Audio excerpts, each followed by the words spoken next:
Hello and welcome to achievers hive dear learners of IGNOU MAPC statistics की classes चल रही हैं और आज की क्लास में हम ले रहे हैं topic Mann Whitney U test जो कि सेक्शन बी में पूछा जाता है और हर साल आप क्वेश्चन पेपर उठा के देख लीजिए ये कॉन्टिन्यूसली जो क्वेश्चन है वो आता है और काफी इजी है। ये रैंकिंग बेस्ड क्वेश्चन है। आई होप कि आप अपनी नोटबुक और कैलकुलेटर खासतौर से साथ में लेकर बैठे होंगे क्योंकि उसकी जरूरत हमें पड़ती है न्यूमेरिकल्स को सॉल्व करने में और आपको पता है कि न्यूमेरिकल्स में स्टैटिस्टिक्स के न्यूमेरिकल में कैलकुलेटर अलाउड है आपके एग्जामिनेशन में। ऑलराइट, तो चलिए आज के इस न्यूमेरिकल की हम स्टार्टिंग करते हैं। मेन विटनी यू टेस्ट का ये क्वेश्चन आपके ठीक सामने है और जैसे कि हर न्यूमेरिकल को बताते वक्त मैं आपको स्टेप्स पहले क्लियर करती हूँ और साथ ही साथ ये भी कहती हूँ कि स्टेप्स को आप नोट जरूर कर लीजिए अपने पास में। आप by the end of the video note कर सकते हैं। अभी आपको मेरे साथ साथ इस क्वेश्चन को सॉल्व करना है और सीखना है कि कैसे होगा ये क्वेश्चन क्योंकि एग्जामिनेशन में आता है। ऑलराइट, चलिए पहले मैं स्टेप्स आपको क्लियर कर देती हूँ, एक बार ओवरव्यू करा देती हूँ। थ्योरेटिकली तो नहीं समझाऊंगी क्योंकि इसका प्रैक्टिकल इंप्लीकेशन हमें करना है। ये तो बस आपकी अंडरस्टैंडिंग के लिए है कि जिससे जब आप एग्जामिनेशन के टाइम पर इनको उठाकर देखें तो आपको बहुत आसानी से चीजें समझ में आ जाएंगी। सबसे पहले स्टेप में हम कलेक्टिव रैंकिंग करेंगे। मैंने आपको बताया ये रैंकिंग बेस्ड क्वेश्चन है और रैंकिंग जब हम करते हैं तो यहाँ क्वेश्चन में चाहे कितनी भी बड़ी से बड़ी वैल्यू हमें क्यों ना दी हो, हमें कोई फर्क नहीं पड़ता क्योंकि हमें तो उसके रैंक्स को यूज करना होता है। ऑलराइट, चलिए तो पहले हम रैंकिंग करेंगे और उन रैंकिंग का सम कर लेंगे। R1 और R2 यहाँ पे रैंकिंग है, उनका सम कर लेंगे। कैसे करेंगे वो न्यूमेरिकल में देखेंगे। फिर एक स्टेप ऐसा आता है जो जिसमें कोई कैलकुलेशन नहीं है पर हमें ध्यान में रखना है इस फॉर्मूले को क्योंकि वहां पर हमें इसे यूज करना होता है। तो यहाँ पे हम रैंकिंग को क्रॉस चेक करते हैं। ये हमारे प्रोसेस का एक पार्ट है, इसका कोई यूज नहीं है कहीं पर भी, लेकिन इसका एक ये हमारे प्रोसेस का एक पार्ट है तो हमें करना पड़ेगा। फिर उसके बाद मेन हमारा आ जाता है U1 और U2 को कैलकुलेट करना। और जब हम दो इस फॉर्मूले की वैल्यूज की हेल्प से इस फॉर्मूले की हेल्प से जब हम इन वैल्यूज को कैलकुलेट करते हैं तो जो स्मॉलर वैल्यू आती है U की वो इसका आंसर हो जाती है और लास्ट में हम आंसर को भी क्रॉस चेक करते हैं। तो ये क्रॉस चेकिंग वाले दो स्टेप हैं जो अननेसेसरी फील होते हैं मगर हमें प्रोसेस का पार्ट है, मैं बता चुकी हूँ करना है। एक बार क्वेश्चन आपको मैं दिखा देती हूँ कि यहाँ हमसे पूछा जा रहा है कि compute Mann Whitney U test with the help of following data. दो ग्रुप में वैल्यूज दी होंगी या XY लिखा होगा या AB लिखा होगा और सीधे सीधे लिखा होगा कि मैन विटनी यू टेस्ट को कंप्यूट करिए। 6 मार्कर में ये क्वेश्चन बहुत डिफिकल्ट करके आपको नहीं देते हैं। इसी क्वेश्चन का एक और वर्जन है जहां पे आपको थ्योरेटिकली कुछ लंबा चौड़ा स्टेटमेंट दे सकते हैं कि एक कंपनी में इतना प्रोडक्शन हुआ, वहां पर एक पर्सन के अंडर में इतना वर्क हुआ, दूसरे का डेटा ये रहा, इनके बीच के रिलेशनशिप में क्या रहा। मतलब आप समझ रहे होंगे मेरे कहने का मतलब कि ये जहां हम डायरेक्ट कह रहे हैं कि मैन विटनी यू टेस्ट को कंप्यूट करो, वहां पर डायरेक्ट ना कह के हमसे कहा जाएगा using Mann Whitney you formula compute की इनके बीच का क्या रिलेशनशिप था या क्या चीजें थी। तो वो थोड़ा लेंदी क्वेश्चन होता है, वो सेक्शन बी में नहीं आता है। पहले तो आप यहाँ थोड़ा सा रिलैक्स हो जाइए कि वो नहीं आता है। तो वहाँ वो जिस तरीके से होता है वो भी मैं आपको बताऊंगी, लेकिन यहाँ पे मैं आपको सिंपलर लेवल का पहले क्वेश्चन करा रही हूँ जो कि एग्जाम में आपके पूछा जाता है क्योंकि मैन विटनी सिर्फ आपका अपना पर्सनल स्टैटिस्टिक्स का टॉपिक नहीं है। जो भी स्टैट्स पढ़ते हैं और किसी भी क्लास में पढ़ते हैं वहां पे Mann Whitney U test use होता है। ओके, तो आपको आज हम एक सिंपल और सिंपल तो नहीं कहूंगी, इतना सिंपल न्यूमेरिकल नहीं लिया, मैंने एक मॉडरेट न्यूमेरिकल लिया है जिससे आप समझ सके। बहुत सिंपल से भी फिर कोई फायदा नहीं होता है। तो चलिए अब हम स्टेप्स का यूज करते हैं। एक टेबल बनेगी बहुत छोटी और उसके बाद कुछ बड़ा खास काम नहीं है। सबसे पहले हम क्या करेंगे, कलेक्टिव रैंकिंग निकालनी है। लेकिन किसकी, इसके लिए हमें सबसे पहले डेटा को फिल करना होगा। यहाँ पे आपको 4 कॉलम बना लेने हैं। 2 कॉलम में तो आपको डेटा फिल करना है, ग्रुप 1 ग्रुप 2। मेरे साथ साथ आप अपनी इस टेबल को बना लीजिए और मेरे साथ साथ ही आप करिए क्योंकि साथ साथ करने से क्या होता है ना, चीजें थोड़ी सही रहती हैं, उससे आपकी भी ग्रिप बनी रहेगी कि आप कर क्या रहे हैं। हमने यहाँ पे लिखा G1 और यहाँ नहीं लिखेंगे, हम यहाँ लिखेंगे ग्रुप 2। दोनों डेटा को हमें अलग अलग फिल करना है। तो जरा ध्यान से G1 की वैल्यूज देख लेते हैं। 40, 17, 46 एक एक करके लिखेंगे। Let me use some other colour जिससे कि आपको थोड़ा क्लैरिटी रहे, है ना। क्या था वैल्यू, 40, 17, 46, 40, 17, 46। उसके बाद 51, 45 आराम से लिखेंगे हम। 51, 45 जल्दबाजी करेंगे तो फिर पूरा क्वेश्चन गलत हो जाएगा, फिर हमारा टाइम वेस्ट होगा, उससे तो कोई फायदा ही नहीं है। 12, 18, 20, 12, 18, 20। उसके बाद है 15, 17, 15 और 17। अब देखिए आपके पास जो एग्जाम का क्वेश्चन पेपर होता है उससे आपको कॉपी करना होगा तो आपके लिए आसान हो जाएगा। मुझे थोड़ा आगे पीछे देखना पड़ रहा है तो मैं इसलिए एक बार जरूर क्रॉस चेक करूंगी कि क्या मैंने सही लिखा है। 45, 51, 46, 45, 51, 46, 17, 40, 17, 40, इस तरीके से हमें क्रॉस चेक करना जरूरी है कि हमने सही डेटा फिल करा है। और 12, 18, 20, 15, 17, 12, 18, 20, 15, 17, ओके, इतना काम हमने कर लिया। पहले भी तो हमने डेटा ही फिल करा, अभी स्टेप पे कहाँ आए हैं हम। अब हमें कलेक्टिव रैंकिंग करनी है। रैंकिंग करने के लिए हम क्या करेंगे, यहाँ पे R1 और R2 हम लिख लेंगे। ये हो गया हमारा R1 और ये हो गया हमारा R2, ठीक है। अब रैंकिंग कैसे की जाती है, रैंकिंग हम करेंगे असेंडिंग ऑर्डर में। सबसे पहले हम फर्स्ट रैंक देंगे सबसे स्मॉलर वैल्यू को। कलेक्टिव का मतलब हो गया कि हम दोनों ग्रुप को अलग अलग ना देखकर एक साथ देखेंगे। तो दोनों ग्रुप में मिलाकर सबसे छोटा नंबर आपको कौन सा नजर आ रहा है, आप बता सकते हैं इजिली कि 12 आपको सबसे छोटा दिख रहा है। तो यहाँ पे आप क्या करेंगे, 12 के आगे हम रैंकिंग क्या लिख देंगे, 1 रैंक। पहली रैंक हमने से दे दी क्योंकि सब में सबसे छोटा है। अब इसके बाद 12 के बाद इससे बड़ा नंबर कौन सा है, ध्यान से देखिए तो आपको क्लियरली दिख रहा होगा 15। 15 के आगे हम क्या लिख देंगे, सेकंड रैंक। 15 से बड़ा नंबर यहाँ पे कौन सा है, 17। लेकिन बहुत ध्यान से हम देखेंगे कि कोई नंबर रिपीट तो नहीं हो रहा है। और ये चीज हमें 12 में भी करनी थी और 15 में भी करनी थी कि कहीं 12 रिपीट तो नहीं हो रहा है, कहीं 15 रिपीट तो नहीं हो रहा है। ये रैंकिंग करते वक्त हमें बहुत ध्यान देना है।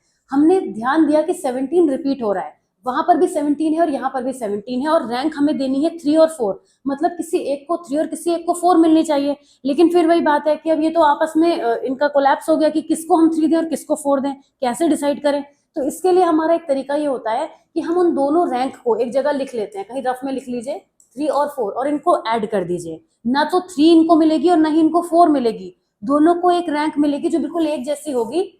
3 और 4 को हम किससे डिवाइड करेंगे, क्योंकि 17 कितनी बार है, 2 बार है। तो यहाँ पे हमने इसको डिवाइड कर दिया है, तो सिंपल है, आपको पता है 3.5 आएगा। आप इसके लिए पूरी तरीके से कैलकुलेटर यूज कर सकते हैं। अगर आपको लगता है कि नहीं मुझे तो भाई बिल्कुल कैलकुलेटर से ही करना है, कोई दिक्कत की बात नहीं है, इसे रफ में आप कर लीजिए। अब आपके मन में क्वेश्चन आ सकता है कि अगर 17 या कोई और नंबर 2 से ज्यादा बार हो तो हम क्या करेंगे। तब हम क्या करेंगे, उस रैंक को, मतलब कितनी रैंक बटेंगी अब हमारी, 3, 4 और 5, तो हम 3 + 4 + 5 करके और उसको किससे डिवाइड कर देते, 2 से ना डिवाइड करके 3 से डिवाइड कर देते। क्लियर। और जो भी नंबर आएगा वो तीनों को एक जैसा बांट देते। तो अब हम 3.5 कहाँ कहाँ लिखेंगे, 3.5 एक तो हम यहाँ लिखेंगे और एक हम लिखेंगे यहाँ पे, ठीक है, क्योंकि दो जगह पर 3.5 के लिए फाइट हो रही थी, तो हमने दोनों को ही वो नंबर दे दिया कि भाई तुम भी रख लो और तुम भी रख लो। ऑलराइट, अब हम आगे बढ़ेंगे। 3 और 4 तो बढ़ चुके हैं, दोनों बढ़ चुके हैं यहाँ पे डिवाइड होके। अब हम आएंगे 5 पर, लेकिन 5th रैंक हम किसको देंगे, 17 से बड़ा नंबर कौन है यहाँ पे, 18। तो इसको कौन सी रैंक मिल जाएगी, 5 रैंक मिल जाएगी। अब 18 से बड़ा नंबर कौन है यहाँ पे, ध्यान से देखिए 20, तो इसको 6 रैंक मिल जाएगी और ये कहीं रिपीट भी नहीं हो रहा है। 20 से बड़ा नंबर कौन सा है यहाँ पे, 40, तो इसको कौन सी रैंक मिल जाएगी, 7। 40 से बड़ा कौन सा है, 45, तो इसको मिल जाएगी 8। और 45 से बड़ा है 46, इसको मिलेगी 9 और इसको मिल जाएगी 10। क्लियर है, ये बहुत आसान है। रैंकिंग हमने कर दी। अब हमें टोटल करना है R1 का और R2 का, क्योंकि वही काम स्टेप 1 में होना है। कलेक्टिव रैंकिंग करके हमें सिग्मा R1 और सिग्मा R2 निकालने हैं। मैं आपको प्रीवियस वीडियो में भी बता चुकी हूँ, ये जो इसका सम होगा वो क्या कहलाएगा, सिग्मा R1, और ये क्या कहलाएगा, सिग्मा R2। चलिए कैलकुलेटर उठाइए और बहुत आराम से इनका टोटल करिए।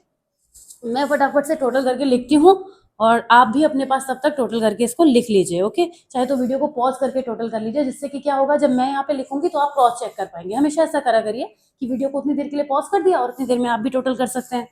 ऑलराइट, चलिए शुरू करते हैं हम सभी लोग।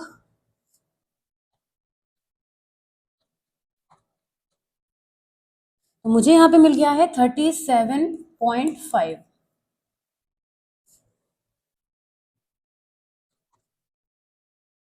और यहाँ पर मुझे मिल गया है 17.5। यहाँ पे हमारा स्टेप 1 कंप्लीट हो जाता है, क्योंकि यहाँ पे दोनों चीजें हमें मिल गई। जब भी हमें कैलकुलेटर की फिर जरूरत पड़ेगी तो मैं हाथ में पकड़े रहती हूँ। हाँ, अब हम आ जाते हैं स्टेप 2 पर। स्टेप 2 में क्या है, हमें क्रॉस चेक करना है रैंकिंग को। कैसे करेंगे, हम सबसे पहले वो फॉर्मूला लिख लेंगे। देखिए, एन का मतलब है, कैपिटल एन का मतलब है नंबर ऑफ टाइम्स जो हमने ग्रुप में वैल्यू हमें दी गई है, इसको हम कहेंगे N1। यहाँ पे N1 लिख लेते हैं। N1 है 5 और N2 है 5। ये N और N1 और N2 क्या है कि नंबर ऑफ टाइम्स हमें ग्रुप में वैल्यू दी गई है, ठीक है ना। ऐसा भी हो सकता है कि N1 और N2 सेम ना हो, मतलब N1 में मान लीजिए 4 वैल्यूज दी हैं, N2 में 6 वैल्यू दी हैं, ऐसा भी होता है। तो उस केस में N1 की वैल्यू 4 और N2 की वैल्यू 6 हो जाएगी। अभी फिलहाल N1 और N2 सेम है, और कैपिटल एन का मतलब क्या होता है, दोनों का टोटल। तो एक तरीके से कैपिटल एन हम ऐसे भी कह सकते हैं, जरूरी नहीं हम वही जाके फॉर्मूले में देखें। आप ये देखिए कैपिटल एन मतलब टोटल, टोटल जितने भी ग्रुप में टोटल नंबर है, कितने हैं टोटल, 5 और 5 10 है। तो कैपिटल एन की वैल्यू हमारे पास 10 आ गई। तो अब हम यहाँ पे क्रॉस चेकिंग के लिए फॉर्मूला यूज करेंगे। वहां पे हमने लिख रखा है कि sigma R1 plus sigma R2 equals to, आप चाहे तो इसको बिल्कुल मिस हटा दे, इससे कोई फर्क नहीं पड़ता। ये वाली जो लाइन है इसे ध्यान रखने की कोई खास जरूरत नहीं है। आर को हमने R1 R2 में ही तो ब्रेक किया है, कुछ नया थोड़ी किया है। तो n प्लस 1 डिवाइडेड बाय 2, ये हमें फॉर्मूला यहाँ पे लिख लेना है। अब R1 सिग्मा R1 की वैल्यू कितनी थी, 37.5, ये तो आपने कैलकुलेट करी है। सिग्मा R2 की वैल्यू कितनी है, 17.5, और n कितना है 10, n की वैल्यू टोटल ही तो है। अब इसीलिए तो हमने n equals to n1 plus n2 लिखा था। चाहे हम उसको ऐसे ब्रेक कर लें, चाहे डायरेक्ट पुट कर दें, कोई खास फर्क नहीं पड़ता। 10 प्लस 1 डिवाइडेड बाय 2, 10 प्लस 1 कितना होता है 11, पहले ब्रैकेट सॉल्व होता है, आपको पता है। चलिए इनका भी टोटल यहाँ पे कर लेते हैं साथ में।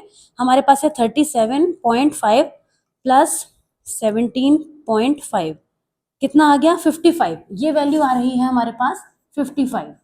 ओके, और यहाँ पे कितना आएगा 10 इंटू 11 डिवाइडेड बाय 2, सिंपल है, 2 1 ज़ा 2, 2 5 ज़ा 10, 5 इंटू 11 कितना हो गया 55। तो ये हमारी वैल्यू सेम आती है, हमें सिर्फ स्टेप में इसे करके दिखाना होता है। मैंने आपको पहले भी बोला था जब ये स्टेप समझा रही थी कि इसका कुछ काम ऐसा खास नहीं है, लेकिन हमें हमारे क्वेश्चन में एक स्टेप है और बहुत ईजी है। क्या करेंगे, इन दोनों का सम करेंगे और यहाँ पे इन दोनों के टोटल से, इस बात को ध्यान में थोड़ा रखना पड़ेगा आपको कि कैसे करना है। अब आ जाते हैं नेक्स्ट पे, जब हम U1 और U2 की कैलकुलेशन करेंगे। अब हम मैन विटनी यू टेस्ट में U को फाइंड आउट करने जा रहे हैं। तो अब स्टेप 3 डालेंगे, लिखेंगे calculations of U1 and U2। ये जितनी हेडिंग्स होती है ना, ये इसी तरीके से लिखनी होती है। अब आपको यहाँ पे फॉर्मूला याद रखना है, पर मैंने आधा छोड़ दिया था फॉर्मूला लिख के, जानबूझकर छोड़ दिया था। तो उसका रीजन ये था कि मैं आपको ध्यान कराना चाहती हूँ, रिवाइंड कराना चाहती हूँ कि कैसे आप इसको याद में रखेंगे। कोई एक फॉर्मूला याद कर लीजिए, दूसरा आसानी से बन जाएगा। सबसे पहले आपको ध्यान में रखना है कि जो n1 और n2 है ना, उनकी मल्टीप्लाई होगी, तो वो यहाँ भी होगी, वो यहाँ भी होगी, दोनों में सेम रहेगा। क्या करेंगे, U1 और U2 इक्वल्स टू क्या हो जाएगा n1 n2, यानी इनका क्या है मल्टीप्लीकेशन। इसके बाद एडिशन का साइन लगेगा, और U1 के फॉर्मूले में जो मिडिल वाली टर्म है वहां पे n1 n1 आएगा, और U2 के फॉर्मूले में जो मिडिल वाली टर्म है वो n2 n2 आएगा। ओके, ये तो ध्यान रहेगा आपको। पहले दोनों का प्रोडक्ट होगा, मल्टीप्लाई होगी। दूसरे 3 स्टेप में है ये, 1 2 3, 3 पार्ट में है ये फॉर्मूला। पहले में आपकी दोनों की मल्टीप्लाई होगी तो वो सेम रहेगा। दूसरे में जहां पे n1 है, n1 प्लस 1 है, इसमें n2 प्लस 1 हो जाएगा, 2 से डिवाइड हो जाएंगे दोनों। और इसमें जो सिग्मा R1 था वो माइनस होगा, और यहाँ पे सिग्मा R2 माइनस होगा। अब हम इन दोनों को साथ साथ कैलकुलेट करते चलेंगे। कैसे करेंगे, पहले तो हमें वैल्यूज लगानी है। n1 n2 आपको पता है दोनों 5 हैं। उसके बाद सिग्मा R1 और R2 अभी हमने निकाले थे, बस अब हमें वैल्यूज पुट करनी है, कुछ भी खास काम नहीं करना है। चलिए मैं कलर चेंज करती हूँ। लास्ट एक वीडियो में किसी बच्चे ने बोला था रेड कलर उसे क्लियरली दिख नहीं रहा था शायद उनको, तो मैंने उसको रेड कलर को आज यूज ही नहीं किया है। तो अब हम फाइंड आउट करते हैं U1 इक्वल्स टू, बताइए U1 n1 n2 कितना था 5 मल्टीप्लाइड बाय 5। उसके बाद यहाँ पे भी 5 आएगा, 5 प्लस 1, आप समझ रहे हैं कि मैं क्या वैल्यूज लगा रही हूँ, है ना। और सिग्मा R1 की मुझे भी वैल्यू देखनी पड़ेगी, कितनी निकाली थी हमने 37.5। इसी तरीके से साथ साथ हम करेंगे U2, ऊपर नीचे भी कर सकते हैं आप, एक एक करके भी कर सकते हैं, ऐसी कोई बात नहीं है। यहाँ पे हो जाएगा 5 इंटू 5 प्लस 5 प्लस 1, आपको पता है ये 5 प्लस 1 क्यों आ रहा है, क्योंकि यहाँ पे वैल्यू है, और ये शायद 17.5 आई थी, यस 17.5 है, कंफर्म करना बड़ा जरूरी है। ओके, तो 5 इंटू 5 कितना होता है, सबको पता है 25 होता है। उसके बाद ये स्टेप तो सेम ही रहेगा ना दोनों में, क्योंकि वैल्यूज ही सेम है। ये कितना हो जाएगा 5 multiplied by 6 divided by 2 minus 37.5। मुझसे पहले आंसर आप निकाल लीजिए और फिर आराम से मुझे पॉज करके आप देख सकते हैं, मतलब इस वीडियो को पॉज करके, आप मुझे पॉज नहीं कर पाएंगे। 5 प्लस 1 कितना हो गया 6। मैं बिल्कुल छोटे बच्चों की तरीके से करा रही हूँ आपको, कि जैसे कि मुझे पता है आप में से बहुत सारे लोग इसे ऐसे ही कर सकते हैं, कोई बड़ी बात नहीं। कुछ कुछ के लिए तो ऐसे होगा कि पहले की वैल्यू का ही आंसर निकाल देंगे, लेकिन मुझे तो करना है। अब मुझे करना है तो करना ही है। यहाँ पे हमने 2 की 3 से मल्टीप्लाई कर दी, मतलब डिवीजन कर दिया, तो 25 प्लस 5 3 आर 15 माइनस 37.5। इसी तरीके से सेम यहाँ पे भी हो जाएगा, 25 प्लस 5 6 आर 30/2 यानी 15, कैसे भी कर लीजिए, माइनस 17.5। अब क्या करेंगे, ऐड कर लीजिए, 25 और 15 कितने हो गए, 40 माइनस 37.5। और यहाँ कितना हो गया, अरे यहाँ पे साथ साथ लिखते भी चलते हैं, नहीं तो ऐसा लग रहा है कि क्या कर रहे हैं U2। यू डैश भी लिख सकते हैं, U1 U2 भी लिख सकते हैं, कोई फर्क नहीं पड़ता, जैसे मन करे वैसे लिख लीजिए। ये तो बचेगा हमारे पास 2.5 है ना, 40 में से 37.5 माइनस करेंगे 2, आप कैलकुलेटर से कर लीजिए, कोई दिक्कत की बात नहीं है। ओके, और ये हमारे पास बचेगा U2 की वैल्यू आ जाएगी 22.5। ओके, तो U1 हमारे पास आ गया 2.5 और U2 आ गया 22.5। तो क्लियरली यहाँ पे स्मॉलर वैल्यू क्या है, 2.5 है, और ये तो ज्यादा ही आ रही है। तो आंसर क्या हो जाएगा, हम यहाँ लिख सकते हैं, हमारा जो मैन विटनी यू टेस्ट था ना, तो कंप्यूट करना था, तो वैल्यू ऑफ U हम लिखेंगे, value of U using Mann Whitney test भी आप लिख सकते हैं, इज, अपने तरीके से लिख लीजिएगा थोड़ा, is 2.5 and this is our answer. Simple था, दोनों कैलकुलेशंस करी और हमने 2.5 निकाल दिया। लेकिन एक एक्स्ट्रा स्टेप हमें करना है, जो मैंने आपको बताया था कि हमें अपने आंसर को क्रॉस चेक करना है। तो आइए यहाँ पे हम लिख लेंगे स्टेप 4। स्टेप 4 क्या है हमारा, step 4 is cross checking answer. कैसे क्रॉस चेक करेंगे, देखिए क्या था, स्टेप कहाँ गया हमारा, N1 N2 की और मल्टीप्लाई और U1 और U2 का सम है ना, N1 multiplied by N2 equals to U1 plus U2। आपको पता है N1 और N2 कितने हैं, मेरे ख्याल से मुझे की जरूरत नहीं है, 5 × 5। और U1 U2 कितने आए थे, एक आया था 2.2, एक आया था 22.5, सॉरी 2.5, गलत बोल दिया मैंने, 2.5 और एक आया था 22.5। जब आप इसे ऐड करेंगे तो आएगा 25 और इनको मल्टीप्लाई करेंगे तो आएगा 25। बस ये हमें करके दिखाना है, क्यों कर रहे हैं इसका भी लॉजिक मत समझिए, क्योंकि जब थ्योरी आप पढ़ते हैं लॉजिक वहीं समझ में आ पाएगा। तो इस तरीके से हमारा मैन विटनी यू टेस्ट का ये न्यूमेरिकल कंप्लीट हो जाता है। अब आप में से कई बच्चे कहते हैं कि आपको प्रैक्टिस के लिए न्यूमेरिकल्स भी चाहिए, तो मैं आपको न्यूमेरिकल यहाँ पे दे रही हूँ, जिसको आपको सॉल्व करके उसका आंसर कमेंट्स बॉक्स में लिखना है। मुझे बहुत अच्छा लग रहा है कि आप सब लोग उनको प्रैक्टिस एक्चुअली कर रहे हैं। और एक मैन विटनी यू टेस्ट का मैं आपको न्यूमेरिकल दे देती हूँ, इस स्क्रीन पर आपको न्यूमेरिकल अभी मिल जाएगा। तो इस न्यूमेरिकल को आपको प्रैक्टिस करना है, जो कि प्रीवियसली पूछा गया है। और इसी के साथ मैं यहाँ पे वीडियो को खत्म करती हूँ। आई होप कि वीडियो आपको समझ में आया होगा। सिंपल था न्यूमेरिकल, एक्चुअली सिंपल था, कैलकुलेटर की इतनी जरूरत भी नहीं पड़ी कहीं पर रैंकिंग की वजह से। और आप प्रैक्टिस करते रहिए क्वेश्चंस को, और नेक्स्ट वीडियो में मैं आपसे मिलूंगी। अब और कौन सा टॉपिक है जो आप कवर करना चाहते हैं मुझे बताइएगा। हालांकि मैं सभी टॉपिक्स आपके कंप्लीट कराऊंगी, लेकिन आपकी प्रेफरेंस में कौन सा है जरूर कमेंट में मेंशन कीजिएगा। मैं मिलती हूँ आपसे नेक्स्ट वीडियो में। Till then take care of yourself, bye bye.